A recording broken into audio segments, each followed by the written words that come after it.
트럼프 2.0 시대라고 보통 이야기를 하죠. 지난 1월 20일 날 미국 대통령으로 취임을 해서요. 연일 뉴스에 등장하고 있습니다. 모든 수입품에 관세 다 매기겠다고 하고요. 동맹국도 당연히 예외 없다고 얘기하고 있고 중국하고는 뭐 전면전을 선언하고 지금 아주 무역전쟁 면에서 난리를 치고 있죠. 다시 위대해질 것이다. 아메리카 Great Again 이라는 그런 표어죠. 아메리카 Great Again 2.0이라고 이야기하면서 미국 우선주의의 행보를 거침없이 달려가고 있습니다. 이렇게 우리가 이해하고 있는 것을 트럼프의 특성과 관련해서 조금 본질적으로 이해를 할 필요가 있지 않을까. 제가 전문가가 아님에도 불구하고 그 큰 맥이 좀 보인다고나 할까요? 그런 것들을 좀 같이 짚어봤으면 하고요. 그런 트럼프의 모습이 우리의 일상과는 도대체 어떤 관계가 있지 하는 것도 좀 짚어보려고 합니다. 사실 지식이라는 건 이런 의미예요. 무엇인가 어설프게 알아서는 안 됩니다. 가능하면 정확하게 알려고 노력을 해야 되고 우리가 알게 된 그 지식이 나의 일상과 어떤 연관이 있는지에 대해서도 꼭 체크를 해봐야 되는데 오늘 트럼프에 대한 얘기도 그런 방식으로 한번 진행을 해보려고 합니다. 1기 때 그러니까 2017년에서 21년까지죠. 이때는 조금 깜짝 놀랄 만한 것들만 우리가 접했어요. 물론 지금과 기전은 같이 합니다. 미국의 보호주의를 강력하게 특히 무역 측면에서 추진하려고 했고요. 그런데 지금처럼 강력하게 하진 않았죠. 그 다음에 반이민 정책이라든지 한국과 직결되는 북미 정상회담 이런 것들을 정말 적극적으로 추진을 해서 세계를 깜짝 놀라게 했습니다. 2기에도 기본적으로는 무역 전쟁, 그 다음에 이민을 제한하는 이런 정책 그리고 안보 갈등 같은 것들은 재점화될 가능성이 높습니다. 새로운 현상이 우리 눈에 보이죠. 우리 잘 아는 일론 머스크, 테슬라하고 스페이스X를 운영하고 있는 어찌 보면 세계 최고의 부자인과 동시에 혁신이란 저런 것이야. 상상을 초월하는 혁신을 진행하는 사람이죠. 일론 머스크하고 결합해서 AI, 우주, 전기차 이런 분야를 강력하게 밀 가능성 같은 것들이 대두되고 있습니다. 자, 이제 이런 흐름이 결국은 내 일상에 어떤 영향을 미칠까? 심플하게만 생각을 해도요. 이 글로벌 교역은 이게 얽히고 설켜서 우리에게 직접적인 영향을 미칩니다. 관세가 몇 %만 올라가도 수입 물가 상승이 엄청날 거고요. 또 제조업을 하시는 분들은 기업 경쟁력에 결정적인 타격을 받게 돼 있죠. 또 중국과 미국과의 관계는 특히 한국의 경우에는 중국 물건을 수입하고 또 중국에 수출을 하기도 하고 중국에 자본 투자를 하기도 하고 또 중국의 물건을 사서 그것을 재료나 부품으로 해서 미국에 다시 팔기도 하고 이제 이런 관계 있지 않습니까? 중미 관계는 그런 의미에서는 한국 경제와 또 깊은 상관관계에 있을 수밖에 없다는 건 금방 우리가 느낄 수 있습니다. 일단 트럼프가 어떤 사람인지 일부 알고 계시는 분들도 계시지만 간단하게나마 트럼프의 특성에 대해서 먼저 좀 살펴보고요. 2기 트럼프 정책이 도대체 어떻게 구성되어 있고 그것이 한국에 줄 파장이 무엇인지를 조금 구체적으로 살피고요. 우리가 준비할 것은 무엇인지에 대해서도 마지막에 함께 언급을 해보려고 합니다.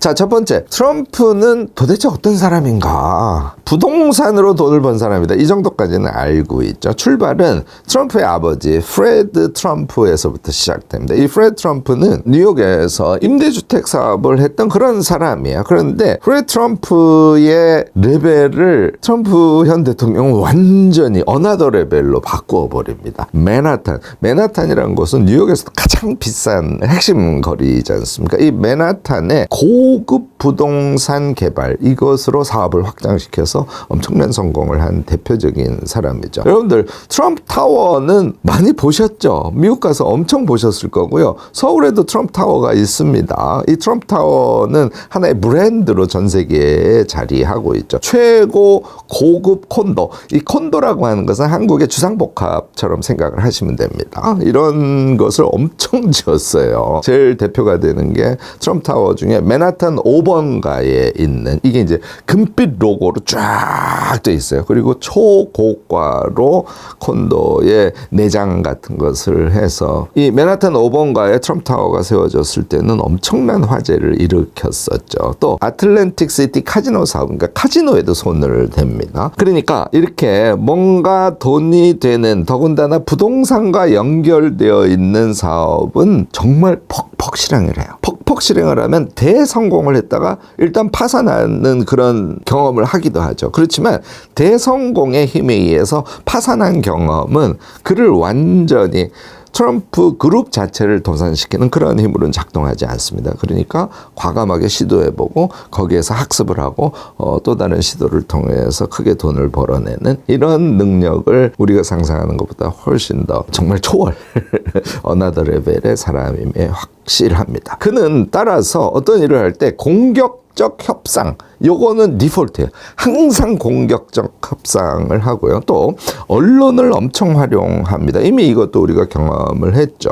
북미회담 할 때 북미회담의 내용도 중요하지만 그게 언론 플레이가 사실은 전 세계를 뒤흔드는 역할을 했다는 거 여러분들 보셨을 겁니다. 돈을 버는 방식도 크게 배팅, 그래서 크게 성공, 또 중간 또는 크게 배팅, 그래서 파산, 이런 것들을 반복해요. 근데 전체적인 흐름에서는 그 크게 배팅의 방식에 의해서 거부가 되어가는 그런 특징을 갖고 있어요. 어찌 보면 금융자본주의 시대에 돈을 불려가는 데는 최적화된 그런 인물이다라고 생각하셔도 틀리지 않을 겁니다. 다음에 트럼프에 대해서 우리가 꼭 이해해야 될 거는 앞서 이제 언론 효과를 엄청 중시하고 이제 그런다고 했지 않습니까? 이게 이제 결국은 트럼프라는 이름 자체를 브랜드화해서 이걸 엄청 이미 팔고 있어요. 이게 그의 사업을 성공시켜가는 하나의 방법 중에 하나인데, 여러분들 알고 계시죠? 호텔이나 골프장에 트럼프라는 이름이 붙어있는 데가 엄청 많습니다. 이것을 자기가 소유하고 있지 않는 그런 호텔이나 골프장의 경우에는 로열티를 받아요. 그러니까 이런 로열티 수익에도 아주 귀재고요. 또 한때 트럼프 스테이크, 심지어 트럼프 와인 브랜드로 팔기도 했고요. 트럼프 대학 같은 이런 시도들 정말 안 해본 것이 없을 정도로 엄청난 실행가라고 보셔도 틀리지 않을 겁니다. 한국에도 트럼프 골프클럽 형태의 라이센스 계약의 사례가 존재합니다. 이게 아마 트럼프가 소유하고 있지는 않을 가능성이 높아서요. 이것도 마찬가지로 라이센스 계약에 의해서 로열티를 받는 그런 사업의 하나 아닐까 싶습니다. 이 정도로 그는 개인 브랜드를 엄청나게 중시하는 사람이에요. 이런 것이 가능했던 것은, 트럼프가 성장한 것은요, TV를 통해서 사실은 성장합니다.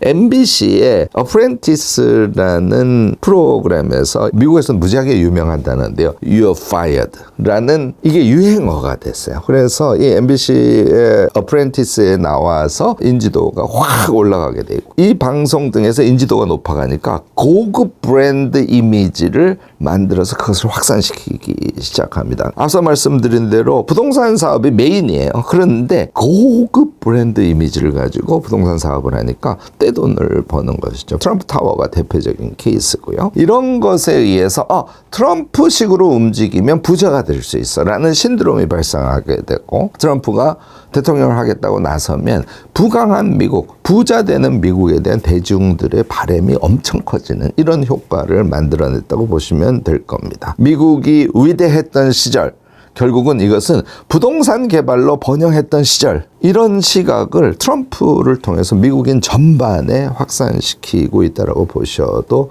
틀리지 않을 것 같습니다. 최근에요, 트럼프 최측근들이 학습은 끝났다 라는 말을 하기 시작했어요. 무역 고문이었죠. 피터 나바로라는 사람인데요. 트럼프와 참모들이 이제 학습 곡선의 정점에 올랐습니다 라고 공식 발언을 하고 있습니다. 결국은 일기 때를 포함해서 학습이 완전히 끝났다고 보는 거예요. 대표적인 핵심 참모죠. 스티븐 밀러. 이 사람이 변혁적이고 전례 없는 시기가 트럼프 2기가 돼서 우리는 그런 시기를 맞이할 것이다 라고 이미 공언을 하고 있습니다. 1기 시절 때는 사실 보호무역이라든지 파리 기후협정 이거 깜짝 탈퇴를 해버렸지 않습니까? 세계를 깜짝 놀라게 했죠. 북미회담 같은 것도 깜짝 회담이었지 않습니까? 좀 파격 행보의 시험 과정이었다. 그래서 안정감은 좀 떨어졌다. 이런 느낌이 강했다면 2기 시절은 그동안 축적된 경험과 데이터를 기반으로 해서 더 과감하고 본격적인 미국 우선주의 우선주의를 그것도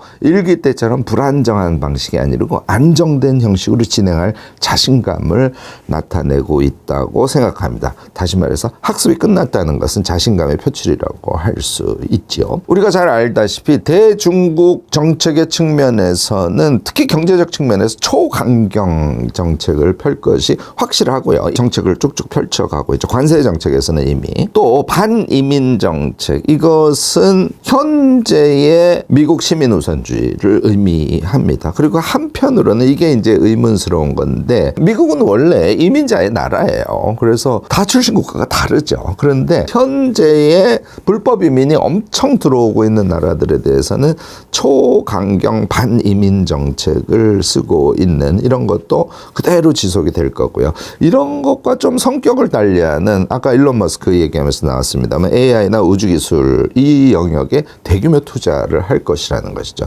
여기에 공통점은 미국 우선주의라는 것이 공통점입니다. 자신감 있게 그들의 표현대로라면 안정되게 지금 이야기하는 정책들이 쭉 전개될 가능성이 높다, 이렇게 보시면 될 것 같습니다.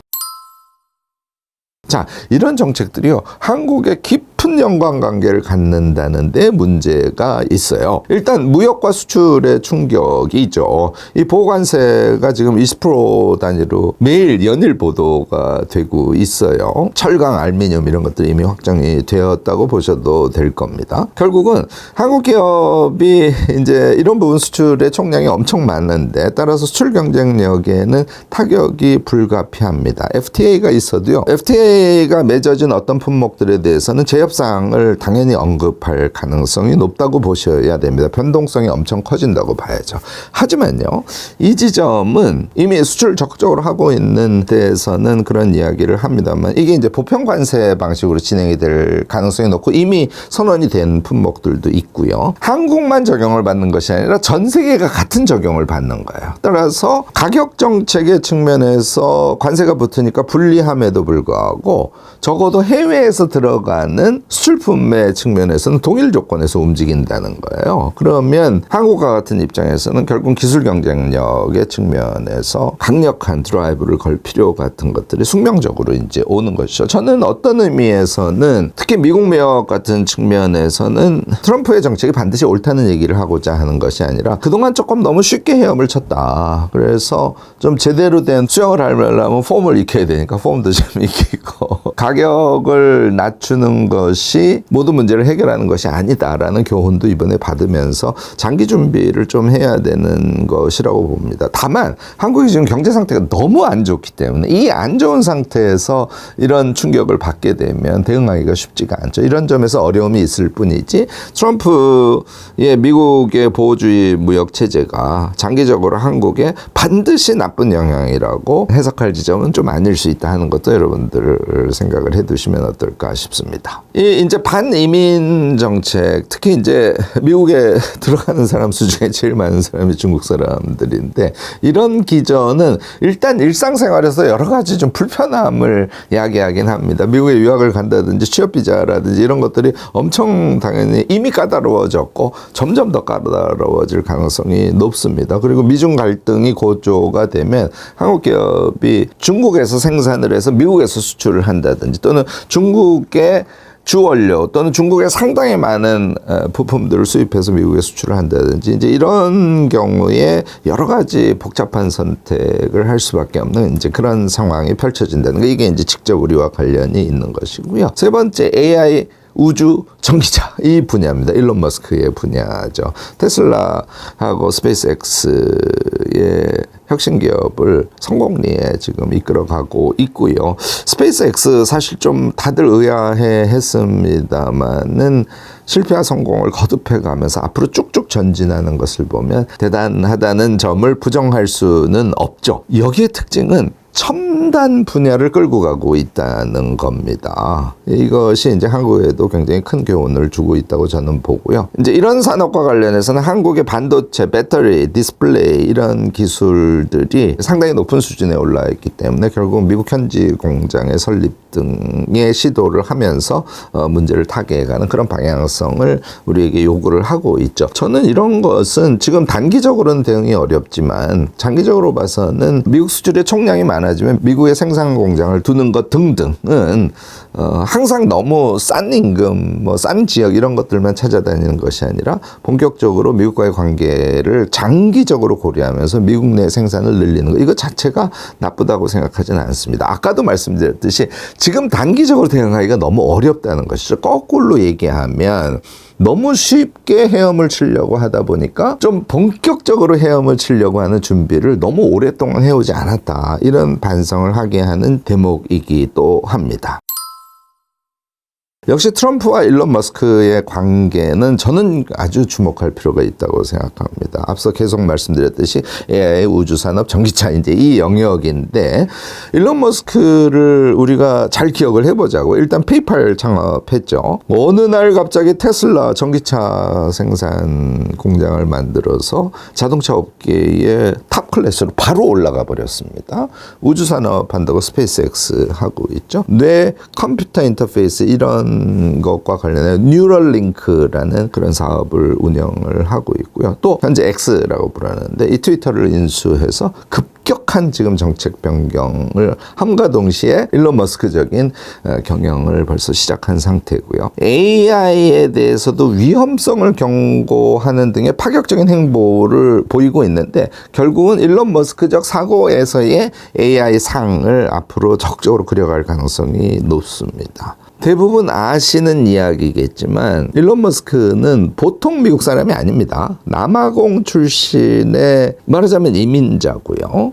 그 다음에 코딩을 조금 할 줄 아는 그런 소년이었어요. 이런 소년이 미국으로 건너가서 전 세계 산업 지형을 바꾸는 그런 혁신가가 됐습니다. 그의 개인적 혁신의 혁명적인 모습, 그것이 그의 사업 방식에 그대로 투영이 돼 있어요. 이것이 미국의 미국 우선주의와 결합해서 미국의 앞으로의 행보의 어떤 모습을 보여줄 것이다, 이렇게 여러분들 상상하시기를 바랍니다. 그러면 트럼프가 조금 더 선명하게 보이기 시작할 겁니다. 트럼프를 관세만 왕창 때리는 사람 이렇게 보셔서는 트럼프의 진짜 모습이 보이지 않을 가능성이 높아요. 그렇게만 보면 트럼프가 왜 저렇게 성공했는지를 설명할 수가 없습니다. 1기 때는 일론 머스크는 트럼프의 그냥 자문위원으로 참여하는 정도였습니다. 그런데 기본적으로는 미국 내의 제조기술을 혁신하는 측면, 어찌 보면 미국의 산업구조와 무역구조까지 근본에서부터 혁신해내려고 하는 혁신이라는 키워드에서는 두 사람이 공통분모를 갖고 있다는 점에 저는 주목해야 한다고 생각해요. 트럼프를 혁신가의 면모로 볼 필요가 있다는 얘기를 강조하는 겁니다. 테슬라나 스페이스X 등과 일정한 부분 실제로 협력도 할 것이고요. AI나 우주개발, 전기차 이 부분에 미국의 주도권을 강화를 하려고 트럼프는 규제를 완화한다든지 세제 혜택을 준다든지 엄청난 투자를 한다든지 하는 작업을 지속할 겁니다. 자, 트럼프가 반환경 정책 쪽이지 않습니까? 그런데 전기차 등등은 친환경 기업이라고 할 수 있거든요. 이게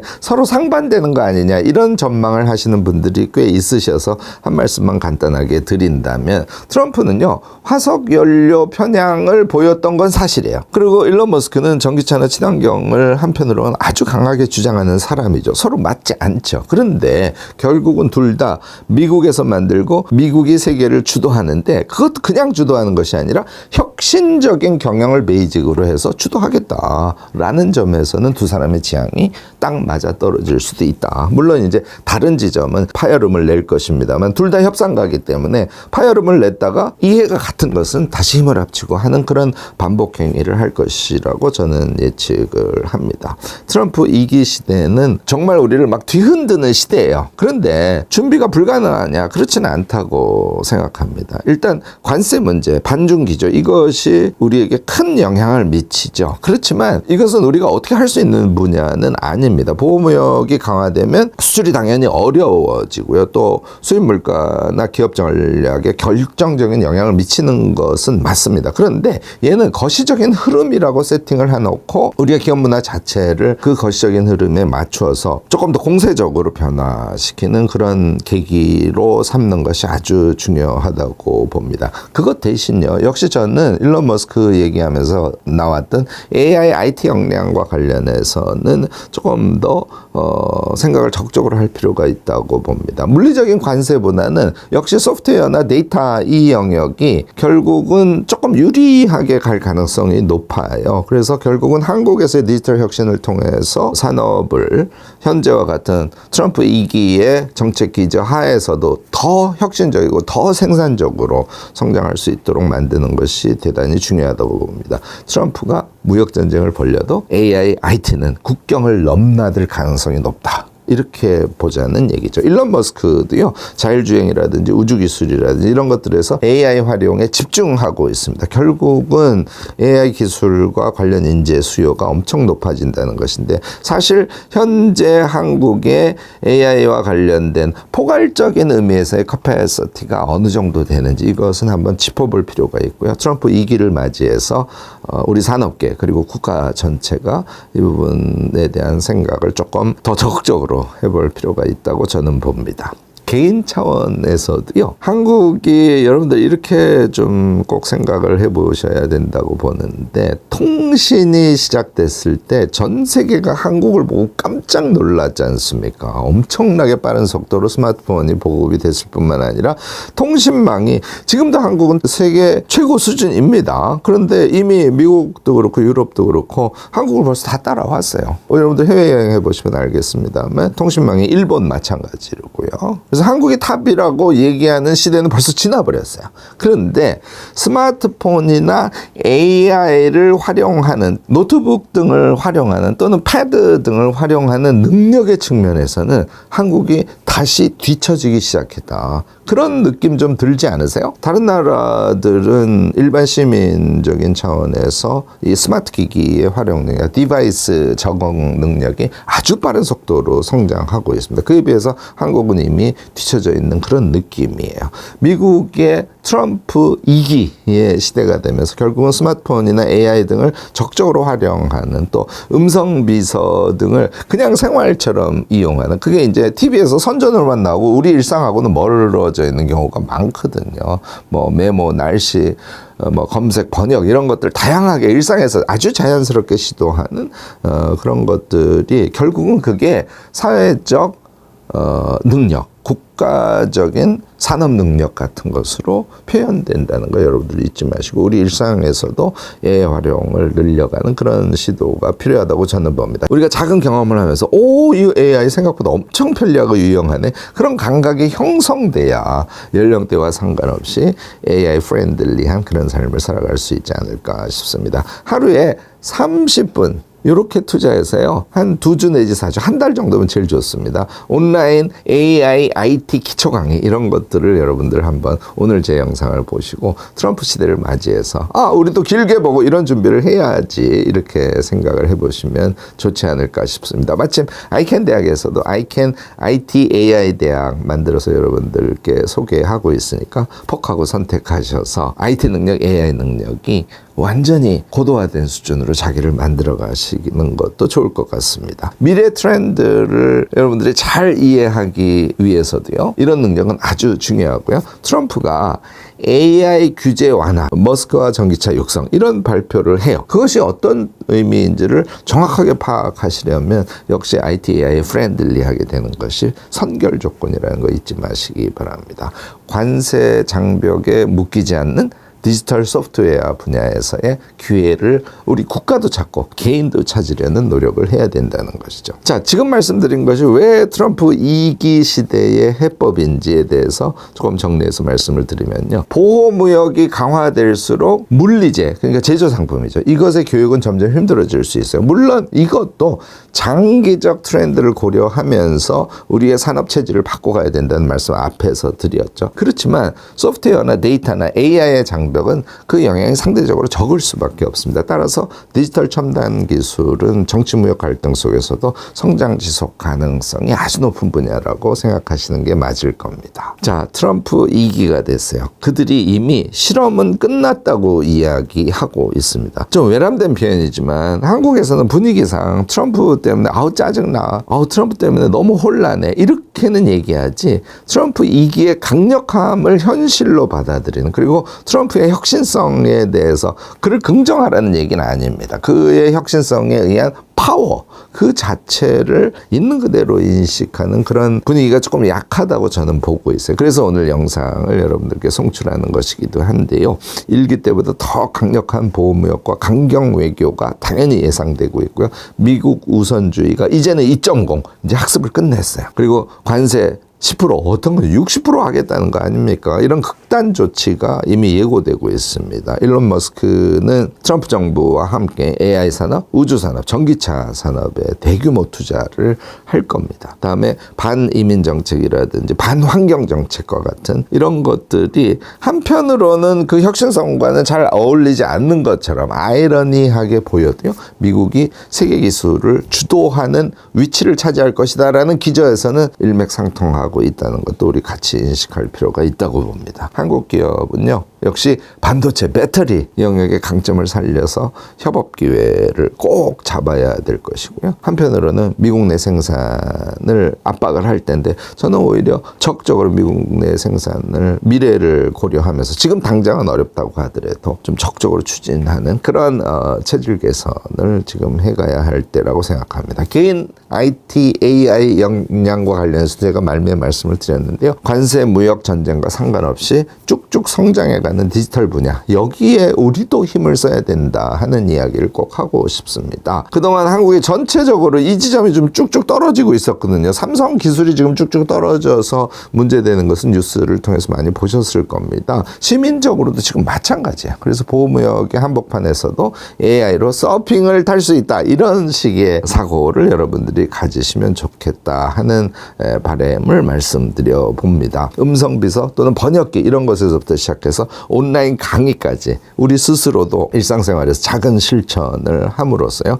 AI, IT 친숙도를 높이면 시대 변화의 대응력이 높아질 것이다. 이렇게 보시기 바랍니다. 트럼프가요, 부동산, TV쇼 같은 것으로 성공한 파괴적인 인물, 이렇게만 생각하지는 말자는 거예요. 사실 파괴적인 인물입니다. 또 한편으로는 일론 머스크가 전기차 우주 산업으로 혁신을 주도하는 그런 파격적인 아이콘이지 않습니까? 사실 트럼프가 일론 머스크적인 파격적인 아이콘으로서의 자기 변신, 자기 성장의 완성태 같은 것들을 보이고 있다고 저는 봅니다. 이 두 인물이 만들어낼 혼돈, 그것이 어찌 보면 혁신과 성장이 될 수도 있고 그것이 기회가 될 수도 있는 이런 현재 상황 속에서 우리는 어떻게 살아남고 우리는 어떻게 성장할지를 제대로 고민할 때가 되었다고 저는 봅니다. 지식과 관련된 이야기를 여러분들께 길게 송출을 했습니다. 여러분들이 현재 상황을 이해하시는데 약간의 도움이라도 되었으면 하는 마음입니다. 앞으로도요, 다양한 지식, 우리가 이해하지 못하는 세계 여러 지역들이 있지 않습니까? 뭐 이런 거 또는 일상에 아주 도움이 되는 최신 이론이라든지 이런 다양한 지식들을 가지고도 여러분들을 만날 거거든요. 앞으로도 기대해 주시고요. 오늘 영상이 도움이 되셨다면 좋아요, 구독, 알림 설정까지 꼭 부탁드리겠습니다.